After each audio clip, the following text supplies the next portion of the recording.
नमस्कार, स्वागत है आपका बिहार समाचार में। बिहार में जदयू किसी भी वक्त बीजेपी से अपना गठबंधन तोड़ सकती है, एनडीए में टूट हो सकती है। तो इधर जीतन राम मांझी के विवादित बयान को लेकर बवाल मच गया है, पूरे बिहार में इसका विरोध हो रहा है। तो वहीं पप्पू यादव कांग्रेस में शामिल हो सकते हैं। तो आज की तमाम बड़ी खबरों के बारे में बात करेंगे। इससे पहले आपसे एक छोटी सी अनुरोध है कि इस वीडियो को एक प्यारा सा लाइक अवश्य कर दीजिएगा। आपका एक लाइक करना ही हमारी मेहनत का फल होता है। तो चलिए शुरुआत करते हैं आज की पहली बड़ी खबर से। बिहार में एनडीए में कभी भी टूट हो सकती है, एनडीए गठबंधन कभी भी टूट सकता है। देखिए, जदयू सांसद ने कह दिया है, उन्होंने एक बड़ा बयान दे दिया है कि मुख्यमंत्री नीतीश कुमार जी बिहार के लिए समझौता किए बगैर बीजेपी से गठबंधन तोड़ लीजिए, पार्टी आपके साथ खड़ी है। जी हां, बिहार में एनडीए में कुछ भी ठीक नहीं चल रहा है। देखिए, नीतीश कुमार की पार्टी के एक सांसद ने बड़ा बयान दे दिया है। उन्होंने कहा है कि नीतीश कुमार बीजेपी से गठबंधन तोड़ने का फैसला ले लें, पूरी पार्टी उनके साथ खड़ी है। उन्होंने कहा कि नीतीश कुमार जिन मुद्दों को उठा रहे हैं बीजेपी उसे खारिज कर दे रही है, तो ऐसे में नीतीश कुमार को समझौता नहीं करना चाहिए। दरअसल मधेपुरा से जदयू के सांसद दिनेश चंद्र यादव ने मीडिया से बात करते हुए कहा है कि बीजेपी और उसके नेता नीतीश कुमार के हर फैसले और मांग पर सवाल उठा रहे हैं या उसे खारिज कर दे रहे हैं, जो कि गलत हो रहा है। नीतीश जी के शराबबंदी के फैसले पर बीजेपी के विधायक सवाल उठाते हैं। जदयू के जातिगत जनगणना कराने की मांग थी, लेकिन केंद्र सरकार ने उसे खारिज कर दिया। और अब जदयू जब बिहार के लिए विशेष राज्य का दर्जा मांग रहा है, तो उसका भी विरोध बीजेपी के लोग ही कर रहे हैं। इसलिए बिहार के हित के जो मामले हैं, उन पर नीतीश कुमार या जदयू के नेता कार्यकर्ता कभी समझौता नहीं कर सकते। तो ऐसे में नीतीश कुमार को फैसला लेना चाहिए। नीतीश कुमार अगर बीजेपी से गठबंधन तोड़ने का फैसला ले लेंगे, तो जदयू का हर वर्कर उसके लिए तैयार है, पूरी पार्टी नीतीश कुमार के साथ खड़ी है। यानी कि बिहार में अब एनडीए में कभी भी टूट हो सकती है, एनडीए गठबंधन कभी भी टूट सकता है। जीतन राम मांझी के ब्राह्मणों पर दिए गए विवादित बयान को लेकर अब बवाल मचा हुआ है, और अब इसको लेकर जदयू ने भी जीतन राम मांझी पर हमला बोल दिया है। उन्होंने कहा है कि अपनी भाषा पर जीतन राम मांझी को नियंत्रण रखना चाहिए। और पूर्व केंद्र मंत्री उपेंद्र कुशवाहा ने कह दिया है कि कोई भी व्यक्ति किस तरह की विचारधारा के साथ है, इसे लेकर स्वतंत्रता है, और इसका मतलब ये नहीं है कि हम किसी जाति के खिलाफ ही बयान दे दें। और जिस तरह के शब्दों का इस्तेमाल जीतन राम मांझी ने किया है, वह नहीं होना चाहिए था। जीतन राम मांझी को अपनी भाषा पर नियंत्रण रखना चाहिए था। तो इधर ब्राह्मणों के द्वारा भी बड़ा ऐलान कर दिया गया है, और जीतन राम मांझी का पुतला तक फूंका गया है। और पंडा समाज के द्वारा ऐलान किया गया है कि अगर मांझी मरे तो उनके श्राद्ध पिंडदान में कोई भी ब्राह्मण नहीं जाएगा। यानी कि गया के पंडितों का आक्रोश अब और भी भड़क गया है, और पंडों ने कह दिया है कि मांझी ने न सिर्फ ब्राह्मणों बल्कि पूरे सनातन धर्म को ही अपमानित कर दिया है। और अब कोई भी ब्राह्मण न उनके घर श्राद्ध में जाएगा और न ही पिंडदान कराएगा।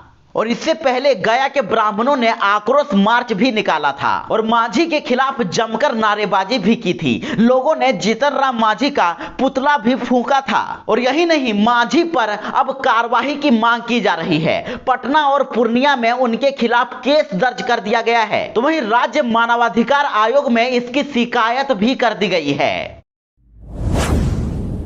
जीतन राम मांझी के विवादित बयान को लेकर पूरे बिहार में बवाल मचा हुआ है, पूरे ब्राह्मण समाज इसका विरोध कर रहे हैं। तो इधर बीजेपी के एक नेता ने इनाम की घोषणा कर दी है और कहा है कि मांझी का जीभ काटने वाले को 11 लाख का इनाम दिया जाएगा।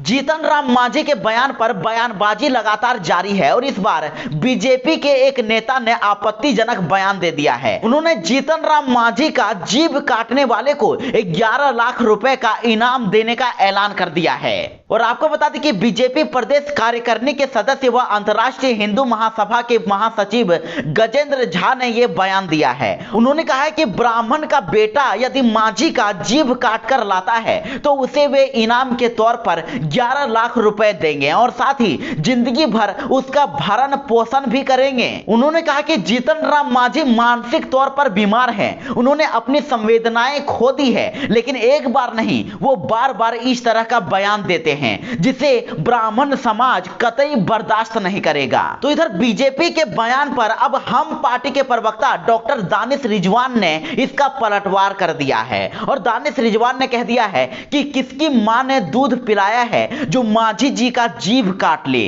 भाजपा नेतृत्व अपने नेताओं को संभाले, नहीं तो परिणाम बुरे होंगे। मांझी जी ने जब खेद प्रकट कर दिया है तो फिर मामले को तूल देना ठीक नहीं है। तेजस्वी यादव ने मुख्यमंत्री नीतीश कुमार पर हमला बोल दिया है। उन्होंने कहा है कि बिहार सरकार आलसी और बर्बाद सरकार है। तेजस्वी यादव ने जाति जनगणना, बिहार को विशेष राज्य का दर्जा देने और नीतीश कुमार की समाज सुधार यात्रा पर जमकर निशाना साधा है। तेजस्वी यादव ने कहा कि मुख्यमंत्री नीतीश कुमार को अब किसका इंतजार है। जब यह स्टेट लेवल पर करना है तो बार बार सर्वदलीय बैठक बुलाने का क्या मतलब है। हम लोग तो पहले ही इस पर अपनी राय दे चुके हैं। नीतीश कुमार खुद ही जानबूझकर इसमें देरी कर रहे हैं। विधानसभा और विधान परिषद से पहले ही इसे पास करा दिया गया है। तेजस्वी ने कहा कि बिहार में जदयू तीसरे नंबर की पार्टी है, वह किसके दबाव में है वे खुद जाने। तेजस्वी यादव ने नीतीश कुमार की सरकार को बेकार और आलसी और बर्बाद सरकार कहा। तो इधर तेजस्वी यादव ने भी एक बड़ा ऐलान कर दिया है। उन्होंने भी कह दिया है कि खरमास के बाद वे भी एक रैली यात्रा निकालने वाले हैं। दरअसल मुख्यमंत्री नीतीश कुमार 22 दिसंबर से अपनी 13वीं यात्रा पर निकल रहे हैं और इस यात्रा को समाज सुधार यात्रा का नाम दिया गया है। तो इस यात्रा के जवाब में अब आरजेडी नेता तेजस्वी यादव भी अब एक नई यात्रा निकाल रहे हैं और इस नए साल में बेरोजगारी हटाओ यात्रा निकाला जाएगा। यात्रा के बाद पटना के ऐतिहासिक गांधी मैदान में एक विशाल रैली भी करेंगे और इस रैली का नाम बेरोजगारी हटाओ रैली दिया गया है। जदयू ने बीजेपी पर डबल अटैक कर दिया है और कह दिया है कि अगर जातिगत जनगणना नहीं कराया तो आंदोलन करेंगे। जी हां, जदयू बीजेपी को घेरने की कोई भी कोशिश बाकी नहीं छोड़ रही है और अब जदयू ने बीजेपी पर डबल अटैक कर दिया है। जातिगत जनगणना से लेकर बिहार को विशेष राज्य के दर्जे की मांग पर जदयू ने बीजेपी पर सीधा हमला बोल दिया है और जदयू संसदीय बोर्ड के अध्यक्ष उपेंद्र कुशवाहा ने बीजेपी को खुले तौर पर चेतावनी दे दी है। उपेंद्र कुशवाहा ने फिर से जातिगत जनगणना का मामला उठाया है। उन्होंने कहा है कि फिलहाल जदयू बीजेपी के क्लियर स्टैंड का इंतजार कर रही है।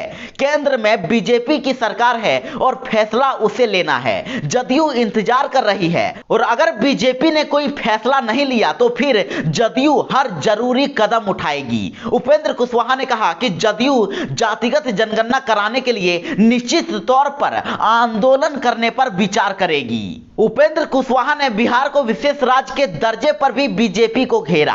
उन्होंने कहा कि बीजेपी के नेता कह रहे हैं कि बिहार को केंद्र सरकार से ज्यादा मदद मिल रही है। उन्हें यह बताना चाहिए कि किस मद से कितनी ज्यादा मदद मिल रही है। सिर्फ बोलने से काम नहीं चलेगा, विशेष राज्य का दर्जा जरूरी है और जदयू अपने स्टैंड पर कायम है। तो अब देखना यह होगा कि बीजेपी आखिर क्या करती है।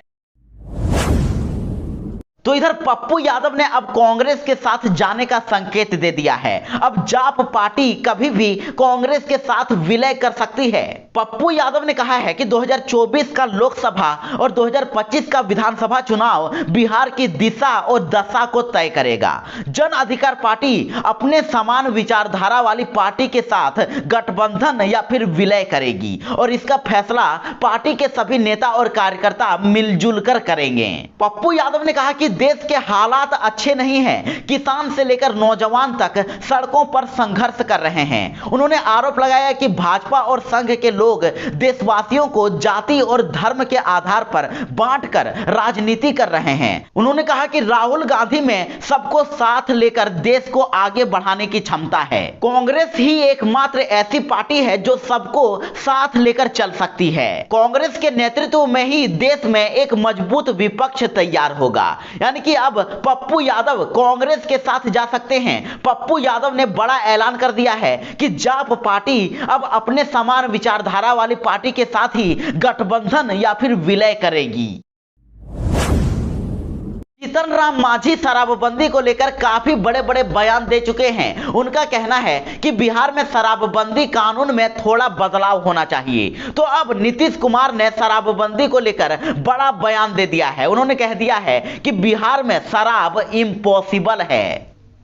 आपको बता दें कि जीतन राम मांझी ने कहा था कि बड़े बड़े अफसर मंत्री रात के 10 बजे के बाद शराब पीते हैं, जबकि गरीब लोग ऐसा नहीं करते हैं। उन्हें भी चाहिए कि अफसरों की तरह ही पिएं। तो शराबबंदी की समीक्षा को लेकर दिए गए बयान को लेकर मांझी इन दिनों खूब चर्चा में भी बने हुए हैं। लेकिन मुख्यमंत्री नीतीश कुमार ने अब इसका जवाब दे दिया है और कह दिया है कि बिहार में शराब इम्पॉसिबल है। नीतीश कुमार ने कहा कि सर्वसम्मति से शराबबंदी कानून पारित होने के बाद विधानसभा और विधान परिषद में सभी सदस्यों ने शराब नहीं पीने की शपथ ली थी और शराबबंदी पर यदि लोग बोलते हैं तो उन पर वे कोई कमेंट नहीं करेंगे। मुख्यमंत्री नीतीश कुमार का सीधा इशारा जीतन राम मांझी की ओर था और उनका जवाब जीतन राम मांझी के लिए ही था। उन्होंने कहा कि बिहार में शराब इम्पॉसिबल है। तो इधर चिराग पासवान ने नीतीश सरकार पर फिर से हमला बोल दिया है और कहा है कि 1.5-2 साल से ज्यादा ये सरकार नहीं चलने वाली है। चिराग पासवान ने एक बार फिर से मुख्यमंत्री नीतीश कुमार पर हमला बोला है। चिराग ने यहां तक कह दिया है कि अब 1.5-2 साल से ज्यादा ये सरकार चलने वाली ही नहीं है। एनडीए गठबंधन के भीतर भारी विरोधाभास हो रहा है और यह दर्शाता है कि सीएम अपनी राहें अब अलग करने की कोशिश कर रहे हैं। जदयू अब कभी भी बीजेपी से अलग हो सकती है। बीजेपी और जदयू में घमासान मचा हुआ है। नीतीश कुमार अब बीजेपी से अलग होने का रास्ता खोज रहे हैं। चिराग पासवान ने कहा कि बिहार में मुख्यमंत्री नीतीश कुमार कहते हैं कि बिहार में बहुत विकास हुआ है, लेकिन मेरा मानना है, मेरा यह कहना है कि एक बार दिखा दीजिए कि बिहार में कितना विकास हुआ है। आप किसी भी प्राथमिक विद्यालय चले जाइए, वहां शिक्षक तक नहीं मिलते हैं, स्कूलों में बेंच और भवन तक नहीं है और अस्पतालों का भी यही हाल है। और साथ ही मुख्यमंत्री नीतीश कुमार की समाज सुधार यात्रा पर भी चिराग पासवान ने जमकर हमला बोला। चिराग पासवान ने कहा कि यदि मुख्यमंत्री को समाज में सुधार के लिए यात्रा निकालनी पड़े तो इससे ज्यादा शर्मनाक और दुखद बात और कुछ हो ही नहीं सकता है।